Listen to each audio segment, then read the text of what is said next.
The year was 1642, and the Thornhill plantation stretched across the Virginia wilderness like a kingdom of its own. Tobacco fields swayed under the summer sun, and the manor house stood proud on the hill, white columns gleaming against the dense forest beyond. Colonel Richard Thornhill ruled this land with an iron will, his word absolute, his presence commanding fear and respect in equal measure. But there were whispers on that plantation. Whispers that traveled from the quarters to the kitchens, from the stables to the fields. Whispers about a well that no one used anymore, hidden behind the old chapel ruins, covered with wooden planks and slowly being swallowed by creeping vines. The enslaved people who worked the land knew to avoid that place. They'd cross themselves when they passed it, their eyes fixed firmly on the ground. The older ones would hush the younger ones who asked too many questions. Some things, they'd say, are better left buried, but secrets have a way of rising to the surface like water from deep underground. It started with Sarah, a young woman who'd been born on the plantation. She worked in the manor house, her hands skilled with needle and thread, her presence so quiet she seemed almost invisible to the Thornhill family. That's how she heard things. That's how she learned things. One evening, as she mended the colonel's waistcoat in the dim light of the sewing room, she overheard a conversation that would change everything. The colonel's younger brother, James, had arrived from England, and the two men sat in the study with their brandy, their voices carrying through the old house's thin walls. "You never told me what really happened to that woman," James said, his voice thick with drink and curiosity. "The one father wrote about in his letters, the one who vanished." There was a long silence. Sarah's needle stopped mid-stitch. "That's ancient history," the colonel replied, his tone sharp as a blade. 20 years gone, best forgotten. "But the well, Richard. Why did father have it sealed? What was he hiding?" Another silence, longer this time. When the colonel spoke again, his voice was so low Sarah had to strain to hear it. "Father made choices. We all make choices. Some we live with, some we bury." That night Sarah couldn't sleep. She lay in her small room in the quarters, staring at the ceiling, her mind turning over those words. 20 years ago, a woman who vanished. A well that was sealed. She thought of old Martha, who'd been on the plantation longer than anyone, who'd known the colonel's father, who remembered things from before Sarah was born. In the morning, she would ask. In the morning, she would begin to understand that some mysteries don't stay buried forever. And as dawn broke over the Thornhill plantation, the wind whispered through the vines, covering that old well, carrying with it the weight of secrets that had waited 2 decades to be told. If you want to discover what happens next, don't forget to like and follow the channel so you don't miss the upcoming chapters. Old Martha's hands never stopped moving. Even as she spoke, her fingers worked the corn, shucking and sorting, shucking and sorting. She was the eldest on the plantation, her face a map of years, her eyes still sharp despite her age. Sarah had found her in the morning light, working alone near the storage barn. This was the time to ask. This was the moment. "Martha," Sarah began carefully, keeping her voice low. "I heard something last night about a woman, about the well." Martha's hands paused, just for a heartbeat. Then they resumed their work, but slower now, more deliberate. "Child, why are you asking about things that's long dead?" "Because they're not dead if people still whisper about them," Sarah replied. "Because the colonel's brother came asking. Because something happened 20 years ago, and everyone acts like speaking of it might bring down lightning." Martha sighed, a sound that seemed to come from deep in her chest. She glanced around, making sure they were alone, then gestured for Sarah to sit beside her. "Her name was Grace," Martha said finally. "Most beautiful soul you ever did see. Not just her face, though the Lord blessed her with that too, but her spirit, child. She had a light in her.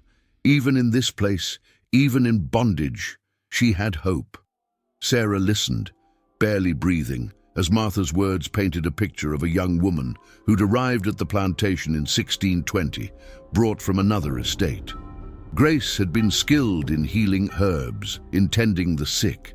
The old Colonel Thornhill, Richard's father, had valued her knowledge. He'd given her a small garden behind the chapel where she grew her medicines. But something changed, Martha continued, her voice dropping even lower. The old Colonel, he started spending time at that garden.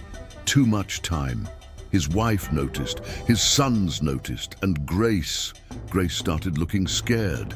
Sarah felt a chill despite the warm morning air. What happened to her?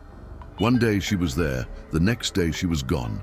The Colonel said she'd run away, that he'd sent men after her, but they never found her. But we all knew better. We saw how he looked when her name was mentioned. We saw how he had that well sealed up tight, wouldn't let anyone near it. You think she's...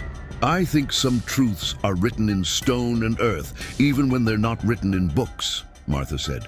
I think Grace didn't run anywhere. I think she knew something or saw something, or maybe just said no to something she shouldn't have had to refuse. Sarah's mind raced. The well, the sealed well behind the chapel ruins. Could it be? There's more, Martha added, her eyes distant with memory. Right before she vanished, Grace gave me something, a small leather book bound with string. She said if anything happened to her, I should keep it safe. Said it was her testimony written in her own hand. You still have it? Martha nodded slowly. Hidden where no master's eyes will ever find it. But child, you need to understand something. This knowledge is dangerous. The Thornhills have power. They have the law on their side. Even knowing this truth could put you in peril. I need to see that book, Sarah whispered.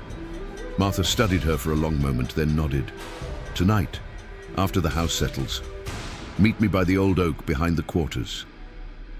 But Sarah, once you read what's in there, you can't unknow it. Your world will change. That day dragged like no other. Sarah moved through her duties in the manor house, her mind elsewhere.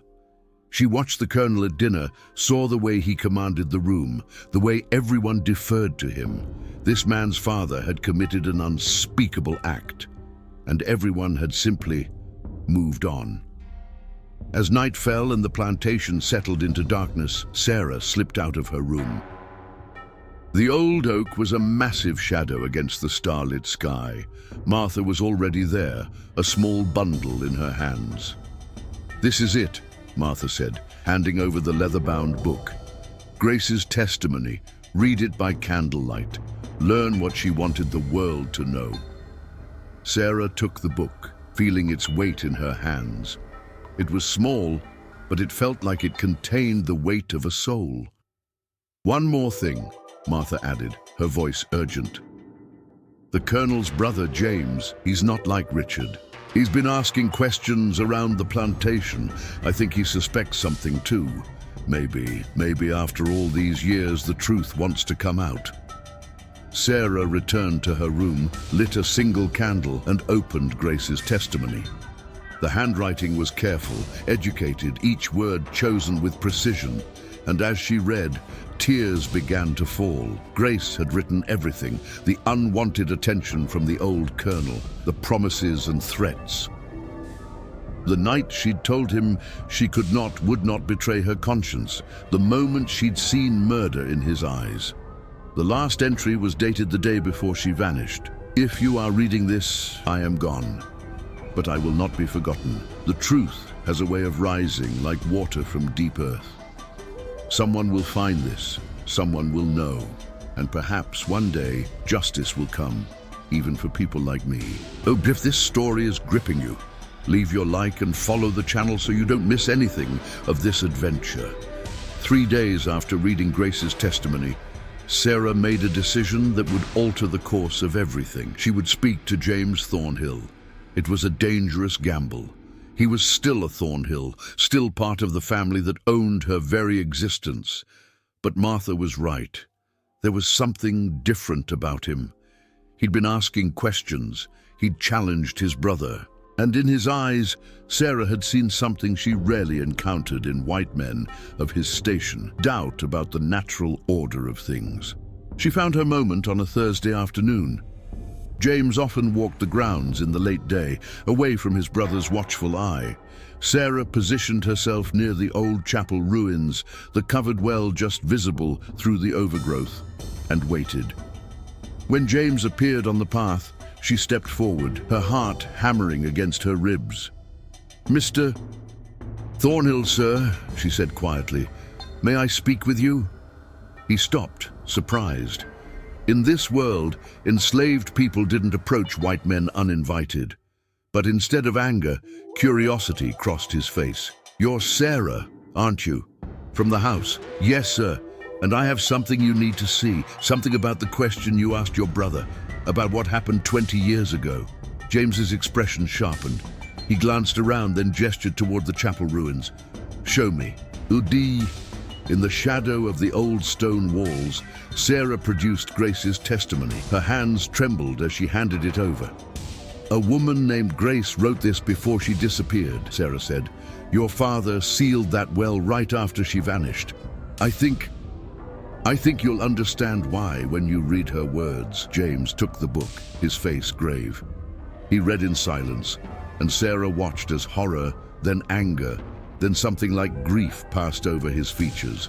When he finished, he stood motionless, staring at the covered well. "Dear God," he whispered, "my father was a murderer." "Sir, I don't know what you'll do with this knowledge," Sarah said carefully, "but Grace wanted someone to know the truth. She wanted her story told."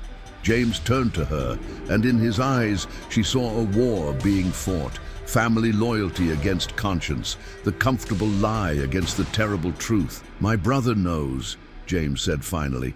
"That's why he was so defensive. He's been protecting father's legacy, protecting the family name." He looked back at the well. "She's down there, isn't she?" "I believe so, sir." For a long moment, neither spoke. The weight of the secret pressed down on them both. "What you're suggesting," James said slowly, "would destroy this family. My brother would fight it with everything he has. The law is on his side, on our side, even if we found evidence. No court in Virginia would prosecute a plantation owner for what happened to an enslaved woman 20 years ago." Sarah felt her hope crumble. "So nothing will change. Grace died for nothing." "I didn't say that," James replied, his voice firm. "I said the law won't help us, but there are other forms of justice, other ways to honor truth." He paced, thinking, his mind clearly working through possibilities. Finally, he turned back to Sarah. "I'm going to need your help, and Martha's, and anyone else who remembers Grace and wants her story preserved. We may not be able to bring my father to earthly justice, but we can ensure his crime doesn't die with him. We can make certain that Grace's testimony survives." "How?" Sarah asked. "I have connections in the North, Quakers, abolitionists, people who are documenting the horrors of this system. Grace's words, her testimony, could be published. Not under her real name, not with details that would identify this plantation specifically, but her truth could reach hundreds, maybe thousands of people. It wasn't the justice Sarah had imagined, but it was something. It was more than Grace had hoped for. "There's something else," James continued. "I'm going to confront my brother. Not publicly, not in a way that would expose the family, but privately I'm going to tell him I know. I'm going to make him live with the knowledge that the truth didn't die in that well." Over the next week, something shifted on the Thornhill plantation. Sarah noticed it first in small ways. The way James watched his brother at dinner, the way Richard seemed increasingly uncomfortable, the tension that hung in the air like an approaching storm. Then, one evening, the brothers had their reckoning. Sarah was working late in the manor house when she heard raised voices from the study. She shouldn't have listened, but this was Grace's story too, and she needed to know. "You've known all along," James's voice rang out, shaking with fury. "You've known what father did and you've protected it." "What choice did I have?" Richard shot back. "Expose him. destroy everything he built. For what? For someone who was property. You've been in England too long, brother. You've forgotten how things work here. I haven't forgotten anything. I've just remembered what conscience feels like. Father murdered an innocent woman because she refused him. He threw her in a well like she was garbage.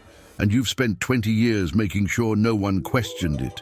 She wasn't innocent, Richard said coldly. She was trouble. She was reading, writing, filling the others' heads with dangerous ideas. Father did what was necessary to maintain order. The silence that followed was deafening. "You're just like him," James said finally, his voice now quiet, almost sad. "God help you, Richard. You're exactly like him. And you're weak. You always have been. Now get out of my study." Sarah slipped away before they emerged, her mind reeling. The truth was out, at least between the brothers. But what would happen now? That night, Sarah, Martha, and James met one final time by the chapel ruins. James handed Sarah a sealed envelope. "This is a letter to a publisher in Philadelphia," he said. "Inside is Grace's testimony, copied in my own hand. I've also included my own account of what I've learned. It won't bring her justice in this life, but her words will live on. They'll be part of the record. Future generations will know what happened here." "What about the well?" Martha asked. James looked at the covered structure, his expression pained. "I wanted to open it. I wanted to give her a proper burial. But my brother would never allow it, and I don't have the authority to override him. Sometimes the truth has to wait for the right moment." He turned to leave, then paused. "I'm returning to England next week. I can't stay here, knowing what I know, watching my brother profit from this land. But before I go, I want you both to know something. You honored Grace's memory. You gave her voice when everyone else wanted her silenced. That matters. It matters more than you know. And if you want to continue discovering what happens, follow the channel now. Each chapter brings new revelations." The weeks following James Thornhill's departure felt like living underwater. Everything muffled, distant, heavy. The colonel grew more irritable, more demanding. He knew his brother had turned against him, and though James had returned to England without creating a public scandal, the private betrayal festered like an old wound. Sarah moved through the manor house with careful invisibility, but she watched everything. She saw how the colonel would sometimes stand at his study window, staring toward the old chapel ruins.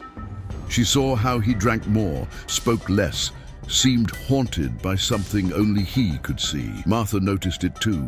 "Guilt has a way of eating a man from the inside," she told Sarah one morning. "Even men who think they're above such things."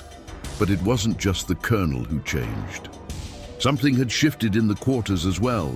Word had spread, not the full story, but enough. People knew that Sarah and Martha had uncovered something important, that James Thornhill had listened, that Grace's testimony had been sent north. The knowledge created a strange, quiet solidarity. The enslaved community had always found ways to resist, to preserve dignity in the face of dehumanization. But now they had something more. Proof that their stories could survive, that truth could outlast power. Then, 2 months after James left, a letter arrived at the plantation. It was addressed to Richard Thornhill, but Sarah saw it first when she collected the mail from the courier. The seal was broken when the colonel read it in his study, and though she couldn't see the contents, she saw his face through the doorway. He looked like he'd seen a ghost. That evening, he called for Sarah to attend him in the study, something he rarely did. She entered carefully, keeping her eyes down, her posture submissive. "You can read, can't you?" he asked abruptly. It was a dangerous question. Literacy among enslaved people was often illegal, always threatening to the social order. Sarah considered lying, but something in his tone told her he already knew. "Yes, sir," she admitted quietly. "My brother taught you?" "No, sir. I taught myself." He made a sound that might have been a laugh or a sob. "Of course you did." He held up the letter. "Do you know what this is?" "No, sir." It's from a Quaker abolitionist in Philadelphia. He's informing me that he's received a testimony from this plantation. A testimony about events from 20 years ago. He's letting me know, as a courtesy, that it will be published in an anti-slavery pamphlet next month. Sarah's heart raced, but she kept her face neutral. He doesn't name names, the colonel continued, his voice bitter. Doesn't identify the plantation specifically, but anyone who was here, anyone who remembers, will know. They'll know what my father did. They'll know I protected him. He stood abruptly, pacing to the window. My brother betrayed me, betrayed this family. For what? For the word of a... He stopped himself, turned to face Sarah. You found it, didn't you? Her testimony. You gave it to James. There was no point in denying it. Yes, sir. Why? The question exploded from him, genuine confusion in his voice. Why drag up ancient history? Why destroy my family's reputation? What did you possibly hope to gain? Sarah met his eyes for the first time, breaking every rule of the social order that bound them. Truth, sir, that's what we hope to gain. Grace deserved to have her story told. She deserved to be remembered as more than just property that disappeared. The colonel stared at her, and for a moment something almost like recognition passed between them. Two humans on opposite sides of an unbridgeable divide, both trapped in a system neither had created, but both perpetuated in different ways. Get out, he said finally, his voice hoarse. Get out before I do something I'll regret. Sarah left quickly, her legs trembling. That night she told Martha everything. He's scared, Martha said with grim satisfaction. Good, he should be. The truth is like water. You can try to wall it up, but eventually it finds a way through. But fear makes people dangerous, and over the next weeks, the colonel's behavior became increasingly erratic. He would disappear for hours, returning smelling of whiskey and earth. He ordered the overseer to increase work quotas, as if punishing the enslaved community for sins they hadn't committed. Then, one morning, something happened that no one expected. The colonel ordered the well opened. Workers were summoned with tools and rope. Sarah watched from the manor house window as they removed the planks, as they peered into the darkness below. The colonel stood nearby, his face unreadable. Pull it up, he ordered. Whatever's down there, pull it up. It took hours. The well was deep, and what remained after 20 years was little more than bones and scraps of fabric. But it was enough. Everyone who watched knew what they were witnessing, the unearthing of Grace's grave. The colonel had the remains placed in a simple wooden box. He said nothing to anyone, but that evening he had a proper grave dug in the small cemetery where enslaved people were buried. No marker, no ceremony, but it was something, an acknowledgement, however grudging, that Grace had existed, that her death had meaning. Sarah and Martha stood at a distance as the box was lowered into the ground. Tears streamed down Martha's face. She's not in that well anymore, Martha whispered. After all these years, she's free of it. That night, the colonel summoned Sarah once more. This time, when she entered the study, she found him sitting in darkness, a single candle barely illuminating his face. I didn't kill her, he said without preamble. That was my father, but I covered it up. I've spent 20 years protecting his crime, which makes me complicit. My brother was right about that. Sarah said nothing, sensing this was more confession than conversation. The letter, the testimony, the publication, it's already done. I can't stop it. My family's reputation will be damaged, perhaps permanently. Part of me wants to blame you, to punish you for your role in this, but I can't. Because you were just honoring someone who deserved to be honored. He looked up at her, and in the candlelight, she saw something she'd never expected to see in a man like him. Remorse. I can't undo what was done. I can't bring her back or restore those 20 years she was denied.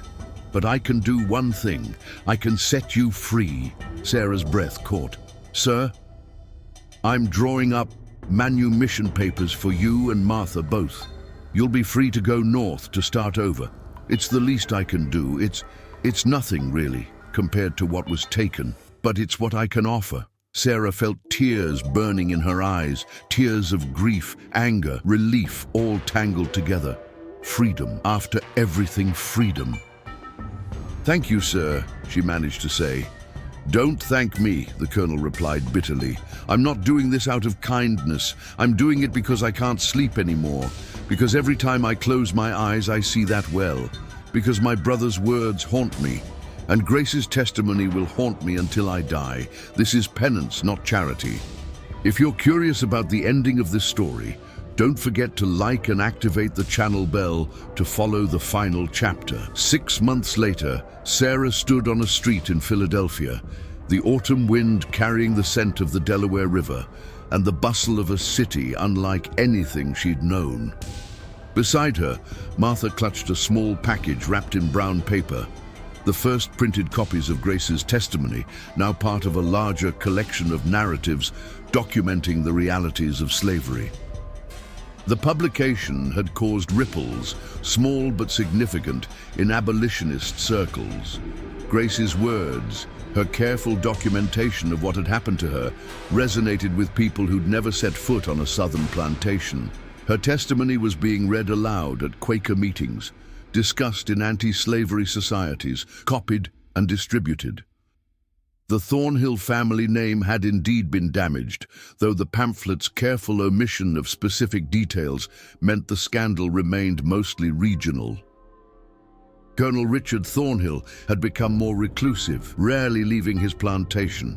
Some said the guilt had broken him. Others said he deserved worse. But Sarah had stopped thinking about him. Her focus now was on the future, on the life she and Martha were building in this northern city where they were free, where their labor earned wages, where they could walk without permission. They'd found work with a Quaker family who asked few questions and offered quiet support. Sarah had begun teaching other freed people to read and write, passing on the skill that had allowed her to preserve Grace's story. Martha tended a small garden, growing the same healing herbs Grace had once cultivated behind that old chapel. On this particular afternoon, they were meeting with the publisher who'd brought Grace's testimony to print, a serious man named Joseph Parrish, whose commitment to the abolitionist cause ran deep. "Your friend's words are making a difference," Joseph told them as they sat in his modest office. "People need to understand that slavery isn't just an economic system or a political issue. It's a daily assault on human dignity, on humanity itself." Grace's testimony shows that. It shows the violence, but it also shows her courage, her refusal to be silenced, even in death. "She would have liked knowing that," Martha said softly. "She was always trying to help others, to share what she knew. Seems right that her words are still teaching people, even now." Joseph nodded. "There's something else I wanted to discuss with you both. We're planning a larger publication, a book collecting testimonies from people who've survived slavery. First-person accounts, unvarnished truth. Would you be willing to contribute your own stories?" Sarah and Martha exchanged glances. They'd lived their entire lives being told their stories didn't matter, that their experiences were irrelevant to the larger world. Now, someone was asking them to speak, to be heard. "Yes," Sarah said. "We'll tell our stories. All of them." Over the following months, as winter turned to spring, Sarah wrote. She documented her life on the Thornhill plantation, the small resistances and large sorrows, the moments of joy stolen in between the endless labor. She wrote about the community in the quarters, about the songs and stories that kept hope alive, about the price of survival in a system designed to crush the spirit. But she kept returning to Grace, to the woman whose courage had changed everything. She wrote about finding the testimony, about Martha's memories, about the weight of carrying someone else's truth. And she wrote about the well, about what it meant to have a grave unmarked, a life unacknowledged. One evening, as she sat at her small desk, pen in hand, Martha appeared in the doorway. "You've been writing for hours," Martha observed. "You need to rest your eyes." "Almost done," Sarah replied. "I'm trying to end Grace's section right. trying to find the words to explain what she means, what her testimony accomplished. Martha came to stand beside her, reading over her shoulder. You know what she'd want you to say? What? That she mattered, that her life had value, that even though they tried to erase her, she's still here, still speaking. That's the victory. Not that justice was done, because it wasn't, not really, but that her voice survived. Sarah nodded, feeling the truth of it. She dipped her pen and wrote, Grace died in 1642, murdered for the crime of asserting her own humanity. She was buried in an unmarked well, her death covered up, her life reduced to a shameful secret. But she had the foresight to write her own testimony, to document what happened to her. And because of that foresight and the courage of those who preserved her words, Grace is not forgotten. She speaks still, across the centuries, reminding us that truth is more powerful than the systems built to suppress it. Her legacy is not the violence done to her, but the dignity she maintained in the face of that violence. She is remembered, she is honored, she matters. Sarah set down her pen, tears blurring her vision. Martha squeezed her shoulder. That's good, Martha said. That's real good. Grace would be proud. The book was published the following year, a substantial volume containing dozens of testimonies, each one a witness to the human cost of slavery. It sold widely in the North, was debated in legislatures, was quoted in sermons and speeches. Grace's section was often highlighted as particularly powerful, her careful documentation providing evidence that couldn't be easily dismissed. Years passed. Sarah married a freed man from Maryland, had children, watched them grow up in freedom. Martha lived to be 93, her garden always flourishing, her memory sharp until the end. When she died peacefully in her sleep, Sarah made sure she was buried with a proper marker, engraved with her name and the words, "She kept the truth alive." Sarah herself lived into the 1690s, long enough to see the first stirrings of what would eventually become a broader movement against slavery. She never returned to Virginia, never saw the Thornhill plantation again. She heard, through the occasional traveler, that Colonel Richard had died in 1665, that the plantation had passed to distant relatives, that the old chapel ruins had finally collapsed entirely. But she also heard that people still talked about the well, about the woman who'd been thrown into it, about the testimony that had survived. Grace had become a local legend, her story told and retold, each telling adding another layer of meaning. On her own deathbed, surrounded by children and grandchildren who'd never known bondage, Sarah thought about Grace one last time. She thought about how one woman's courage to write the truth had changed the course of so many lives. She thought about how justice, though delayed and imperfect, had still arrived in its own way. Tell them, she whispered to her eldest daughter. Tell them Grace's story. Tell them how she mattered. Tell them that truth always finds a way.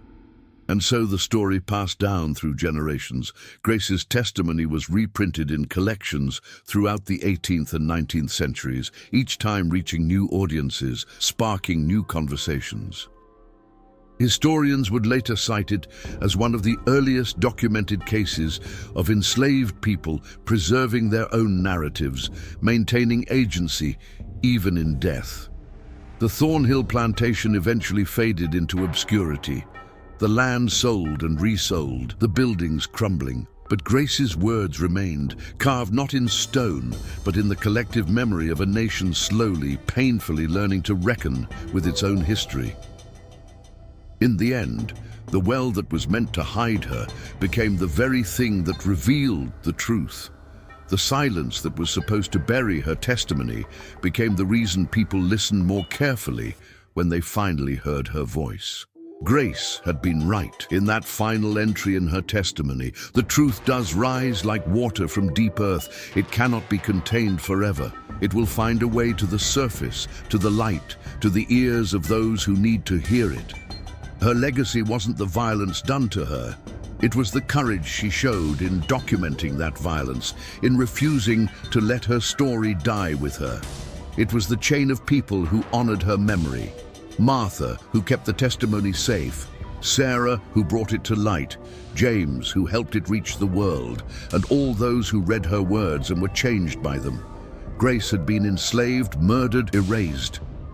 But she had also been remembered, honored, made immortal through the power of her own written word. In a system designed to strip people of their humanity, she had asserted hers so powerfully that it echoed across centuries. And that, more than any grave marker, more than any justice served, more than any apology or reparation, that was the victory. Grace had spoken, and the world had listened.